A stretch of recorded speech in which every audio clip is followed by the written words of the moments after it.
Hi mayam, ngasidi ay insangse alu thongbada yen thakpa haijarage ko. Alu ga makhonga thongbada yen matum ahumari thakpa haitare ne ko.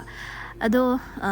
ngasi se maruaina aigi video thagatpada bet comment ga pijaningba adugumba khar pi hawdari tom yadaba kangbu khar lairi bo ko. Adu du uchaba injang oin tawrage haidine aigi nungsiba maru mapang isil naw mayam na budi nungsiba comment adum hawni khoni du na haibire aduga pung thogatpa wa sum haibire ebo ko. Aduga mingon sidari ge nungai jaba kangbudo moide ta haraka doni bas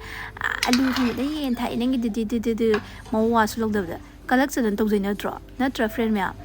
aduna mosi kalak sai urangani alu sem saning ba adu chabdi phangda bada laina ga narangani bu ko alu jaya da bage aduna haire ne ba khodi alu yam pam jabani na alu myam hapa thongjare noinara na lebusna tana natro mar pa mya silang mya ai chani mo ong da thongjabani ka su kai de natra yen budi pangyam yam bana te da kg ama makhai khatang khakne aduga makhong sina lupa kuntra gi hapjare aduga alu sina na kg makhai de ki khitang din narom ni yam hape ko alu ngata ni thongi se na thau lebra chani nga sani chani dogni no chunoi chani khotong thong gaino khoi ju ngasi de ai chani mo khotong thongjare ngasi de pe na chaire yam nungai re ado mayam chinau mayam aigi nungsiba maruk mapang mayam da budi na chade ko mayam kari misang thongnarage aigi ngasi si thongjare mayam